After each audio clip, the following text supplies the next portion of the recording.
Kilimpog 5, Susi Yanti Halawa, Abram Salmon, Rizki Ferdiancia, Fika Astudi, Al Munidia.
Menurut data Badan Pusat Statistik BPS, lebih dari 59% pengangguran di Indonesia berusia muda antara 15 sampai 29 tahun.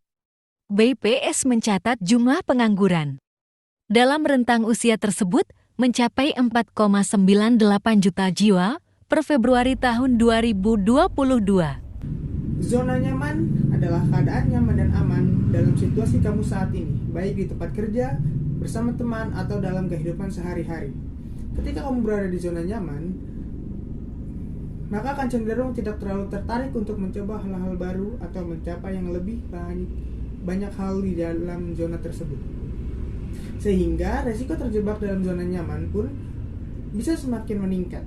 Zona nyaman adalah saat diri berada pada kondisi merasa nyaman dengan keadaan yang ada di sekitar. Dalam hal jangka panjang, terjebak dalam zona nyaman dapat memberikan dampak buruk bagi perkembangan seseorang. Berada di zona nyaman berarti bisa dibilang kita sedang bekerja tanpa resiko. Orang yang bekerja di zona nyaman cenderung tidak terlalu takut atau khawatir karena tidak ada resiko dalam pekerjaannya. Alhasil, hasil performa kerja mereka menjadi cenderung stabil, netral, tanpa peningkatan yang signifikan. Hal ini bisa terjadi karena saraf manusia memiliki zona gairah yang disebut Goldilocks. Jika kamu berada di zona nyaman terlalu lama, maka kamu akan mulai merasa bosan. Namun, terlalu jauh ke dalam zona nyaman ini juga dapat menghambat kemajuan kamu. Stres dapat mempengaruhi kebanyakan aspek kehidupan, dimulai dari penampilan, produktivitas, tenaga kerja, dan tentunya kesehatan. Ada beberapa dampak negatif ketika kita senang berada di zona nyaman. Yang pertama, tidak akan ada mimpi yang terrealisasi. Setiap orang memiliki impian, namun yang membedakan adalah setiap orang itu juga tidak setiap orang bersedia bangun dari tidurnya untuk mewujudkan mimpinya. Ketika kita memiliki mimpi, namun kita tidak melakukan apa-apa, semua mimpi-mimpi kita itu hanya akan menjadi imajinasi belaka. Yang kedua adalah takut. Saat kita berada di zona nyaman kita takut. Kita takut akan kegagalan, kita takut mengambil risiko, kita takut untuk keluar dari zona nyaman kita takut untuk capek.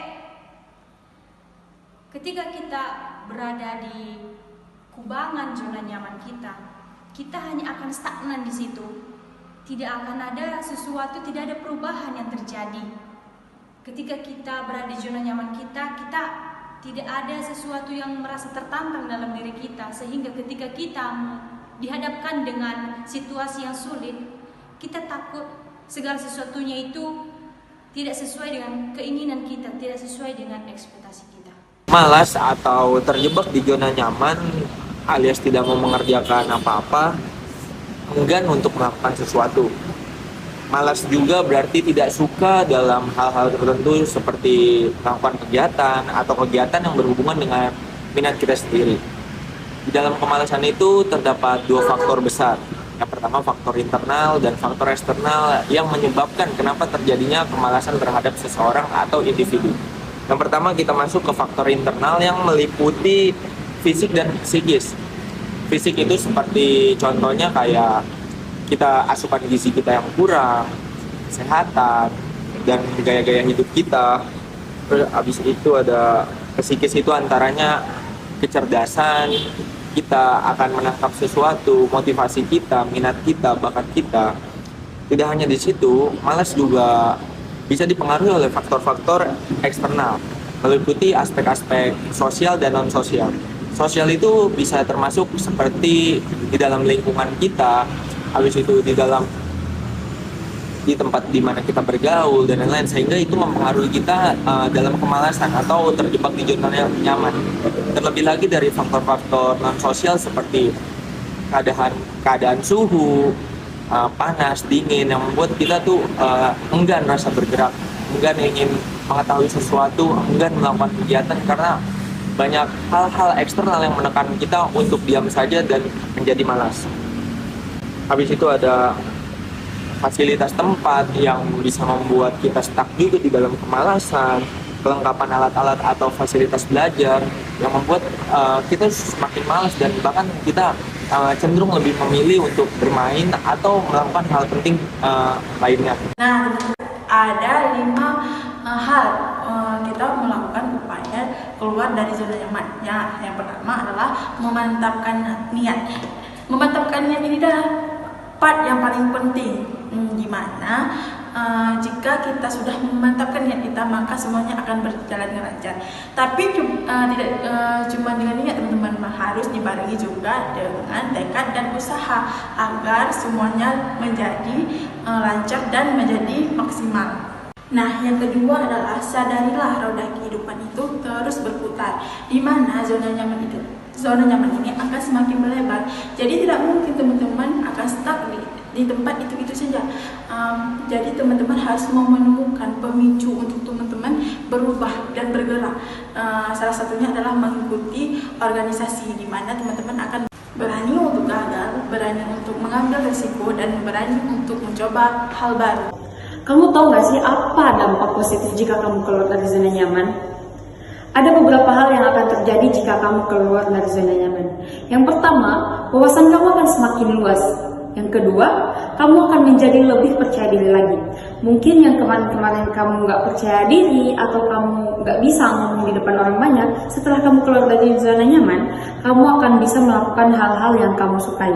Itulah yang dinamakan percaya diri.